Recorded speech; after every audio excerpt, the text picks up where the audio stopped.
So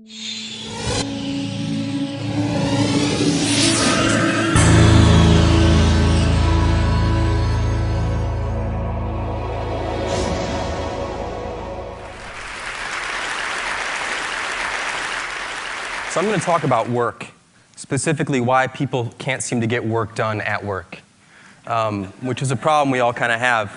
But let's sort of start at the beginning. So we have companies and nonprofits and charities and all these groups that have employees or volunteers of some sort. And they expect these people who work for them to do great work. I would hope, at least good work. Let's hopefully, at least it's good work. Hopefully great work. And so what they typically do is they decide that all these people need to come together in one place to do that work. So a company or a charity or an organization of any kind, they typically, unless you're working in Africa, if you're really lucky to do that, but most people have to go to an office every day. And so these companies, they build offices. They go out and they buy a building, or they rent a building, or they lease some space, and they fill this space with stuff. They fill it with tables or desks, chairs, computer equipment, software, internet access, maybe a fridge, maybe a few other things. And they expect their employees or their volunteers to come to that location every day to do great work. It seems like it's perfectly reasonable to ask that. However, if you actually talk to people and even question yourself, and you ask yourself, where do you really want to go when you really need to get something done? You'll find out that people don't say what businesses think they would say. If you ask people the question, where do you really need to go when you need to get something done, you typically get three different kinds of answers. One is kind of a place or a location or a room. Another one is a moving object. And a third is a time. So here's some examples. When I ask people, and I've been asking people this question for about 10 years, I ask them, where do you go when you really need to get something done? I'll hear things like the porch, the deck, the kitchen. I'll hear things like an extra room in the house, the basement, the coffee shop, the library. And then you'll hear things like the train, a plane, a car, so the commute. And then you'll hear people say, well, it doesn't really matter where I am as long as it's really early in the morning or really late at night or on the weekends. You almost never hear someone say the office. But businesses are spending all this money on this place called the office, and they're making people go to it all the time, yet people don't do work in the office. What is that about? Like, why is that? Why is that happening? And what you find out is if you dig a little bit deeper, you find out that people, this is what happens. People go to work, and they're basically trading in their workday for a series of work moments. That's what happens at the office. You don't have a work day anymore. You have work moments. It's like the front door of the office is like a Cuisinart. And you walk in, and your day is shredded to bits. Because you have 15 minutes here and 30 minutes there, and then something else happens, and you're pulled off your work, and you got to do something else, and you have 20 minutes, then it's lunch. Then you have something else to do. And then you got 15 minutes, and someone pulls you aside and asks you this question, and before you know it, it's 5 p.m., right? And you look back on your day, and you realize that you didn't get anything done, right? I mean, we've all been through this. We've probably been through it. We probably went through it yesterday or the day before that. You look back on your day, and you're like, I got nothing done today. I was at work. I sat at my desk. I used my expensive computer. I used the software they told me to use. I went to these meetings I was asked to go to. I did these conference calls. I did all this stuff, but I didn't actually do anything. I just did tasks. I didn't actually get meaningful work done. And what you find is that, especially with creative people, designers, programmers, writers, engineers, thinkers, that people really need long stretches of uninterrupted time to get something done. You cannot ask somebody to be creative in 15 minutes and really think about a problem. You might have a quick idea, but to be in deep thought about a problem and really consider a problem carefully, you need long stretches of uninterrupted time. And even though the workday is typically 8 hours, how many people here have ever had 8 hours to themselves at the office? How about 7 hours? 6? 5? 4? When's the last time you had 3 hours to yourself at the office? 2 hours? 1 maybe? Very, very few people actually have long stretches of uninterrupted time at an office. And this is why people choose to do work at home, or they might go to the office, but they might go to the office really early in the day. or late at night when no one's around, or they stick around whenever after everyone's left, or they go in on the weekends, or they get work done on the plane, or they get work done in the car or in the train because there are no distractions. Now, there are different kinds of distractions, but there aren't the really bad kind of distractions, which I'll talk about in just a minute. And this sort of whole phenomenon of having like short bursts of time to get things done reminds me of another thing that doesn't work when you're interrupted, and that is sleep. I think that sleep and work are very closely related. And it's not just that you can work while you're sleeping and you can sleep while you're working. That's not really what I mean. I'm talking specifically about the fact that sleep and work are phase-based or stage-based events. So sleep is about sleep phases or stages. Some people call them different things. There's 5 of them. And in order to get to the really deep ones, the really meaningful ones, you have to go through the early ones. And if you're interrupted while you're going through the early ones, so if someone bumps you in bed or there's a sound or whatever happens, you don't just pick up where you left off. If you're interrupted and woken up, you have to start again. So you have to go back a few phases and start again. And what ends up happening, sometimes you might have days like this where you wake up at 8 in the morning or 7 in the morning or whenever you get up and you're like, man, I didn't really sleep very well. I did the sleep thing, I went to bed, I laid down, but I didn't really sleep. Because sleep is not, people say you go to sleep, but you really don't go to sleep. You go towards sleep. It just takes a while. You got to go through these phases and stuff. And if you're interrupted, you don't sleep well. So how do we expect, does anyone here expect someone to sleep well if they're interrupted all night? I don't think anyone would say yes. Why do we expect people to work well if they're being interrupted all day at the office? How can we possibly expect people to do their job if they're going to the office to be interrupted? That doesn't really seem like it makes a lot of sense to me. So what are these interruptions that happen at the office that don't happen in other places? Because in other places you can have interruptions like you can have, the TV, or you could go for a walk, or there's a fridge downstairs, or you've got your own couch, or whatever you want to do.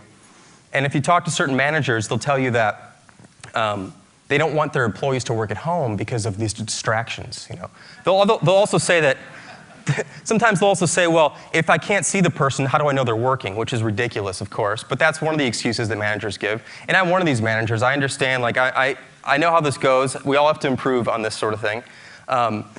But oftentimes they'll cite distractions. I can't let someone work at home. They'll watch TV. They'll do this other thing.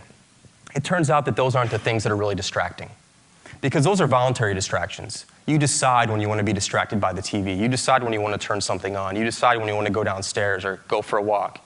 At the office, most of the interruptions and distractions that really cause people not to get work done are involuntary. So let's go through a couple of those. Now, managers and bosses will often have you think that the real distractions at work are things like Facebook and Twitter and YouTube and other websites.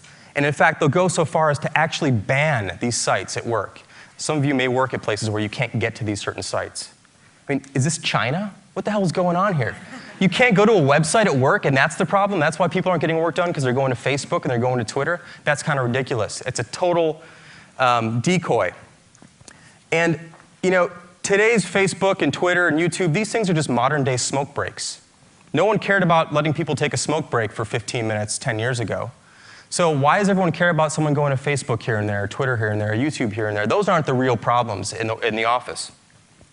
The real problems are what I like to call the M&Ms, the managers and the meetings. Those are the real problems in the modern office today. And this is why things don't get done at work. It's because of the M&Ms. Now, what's interesting is if you listen to all the places that people talk about doing work, like at home or in the car or on a plane or late at night or early in the morning, you don't find managers in meetings. You find a lot of other distractions, but you don't find managers in meetings. So these are the things that you don't find elsewhere, but you do find at the office. And managers are basically people whose job it is to interrupt people. That's pretty much what managers are for. They're for interrupting people. They don't really do the work, so they have to make sure everyone else is doing the work, which is an interruption. And we have a lot of managers in the world now, and there's a lot of people in the world now, and there's a lot of interruptions in the world now because of these managers. They have to check in, hey, how's it going? Show me what's up, this sort of thing. And they keep interrupting you at the wrong time. While you're trying to actually do something that they're paying you to do, they tend to interrupt you. That's kind of bad. But what's even worse is the thing that managers do most of all, which is call meetings. And meetings are just toxic, terrible, poisonous things during the day at work. We all know this to be true. And you would never see a spontaneous meeting called by employees. It doesn't work that way. It's like the manager calls the meeting, so the employees can all come together. And it's an incredibly disruptive thing to do to people, is to say, hey, look, we're going to bring 10 people together right now and have a meeting. I don't care what you're doing. Just you got to stop doing what you're doing so you can have this meeting. I mean, what are the chances that all 10 people are ready to stop? What if they're thinking about something important? What if they're doing important work? All of a sudden, you're telling them they have to stop doing that to do something else. So they go into a meeting room, they get together, and they talk about stuff that doesn't really matter, usually, because meetings aren't work. Meetings are places to go talk about things you're supposed to be doing later. But meetings also procreate. So one meeting tends to lead to another meeting and tends to lead to another meeting. There's often too many people in the meetings, and they're very, very expensive to the organization. Companies often think of a 1-hour meeting as a 1-hour meeting, but that's not true unless there's only one person in that meeting. If there are 10 people in the meeting, it's a 10-hour meeting. It's not a 1-hour meeting. It's 10 hours of productivity taken from the rest of the organization to have this 1-hour meeting, which probably should have been handled by 2 or 3 people talking for a few minutes. But instead, there's a long scheduled meeting because meetings are scheduled the way software works, which is in like increments of 15 minutes or 30 minutes or an hour. You don't schedule an 8-hour meeting with Outlook. You can't. I don't even know if you can. You go 15 minutes or 30 minutes or 45 minutes or an hour. And so we tend to fill these times up when things should really go really quickly. So meetings and managers are 2 major problems in businesses today, especially in offices. These things don't exist outside of the office. So I have some suggestions to kind of remedy the situation.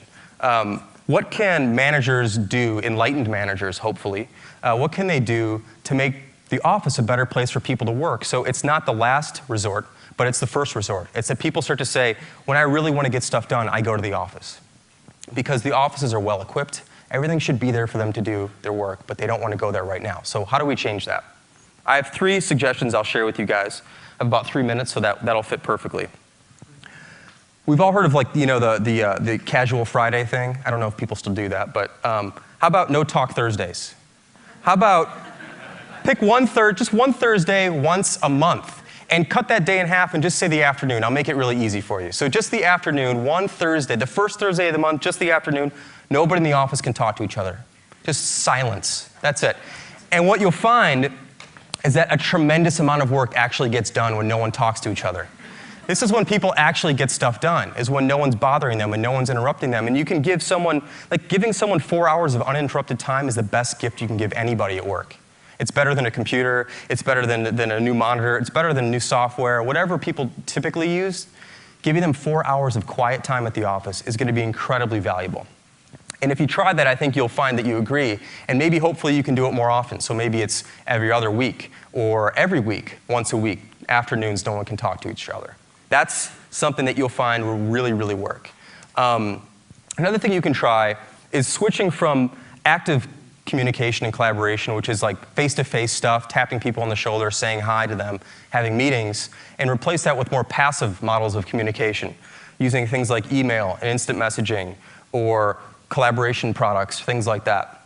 Now, some people might say email is really distracting, and IM is really distracting, and these other things are really distracting, but they're distracting at a time of your own choice and your own choosing. You can quit the email app. You can't quit your boss. You can quit IM. You can't hide your manager, right? You can put these things away, and then you can be interrupted on your own schedule, at your own time, when you're available, when you're ready to go again, because work, like sleep, happens in phases. So you're going to be kind of going up and doing some work, and then you're going to come down from that work, and then maybe it's time to check that email or check that IM. And there are very, very few things that are that urgent that need to happen and need to be answered right this second. So if you're a manager, start encouraging people to use more things like IM and email and other things that someone else can put away and they can get back to you on their own schedule. And the last suggestion I have is that if you do have a meeting coming up, if you have the power, just cancel it. Just cancel that next meeting. Today's Friday, so Monday, usually people have meetings on Monday, just don't have it. Now, I don't mean like move it. I mean just erase it from memory, it's gone, and you'll find out that everything will be just fine. Like all these discussions and decisions you thought you had to make at this one time at 9 a.m. on Monday, just forget about them and things will be just fine. People have a more open morning, they can actually think, and you'll find out that maybe all these things you thought you had to do, you don't actually have to do. So those are just 3 quick suggestions I wanted to give you guys to think about this. And I hope that some of these ideas were at least provocative enough for managers and bosses and business owners and organizers and people who are in charge of other people to think about laying off a little bit and giving people some more time to get some work done. And I think it'll all pay off in the end. So thanks for listening.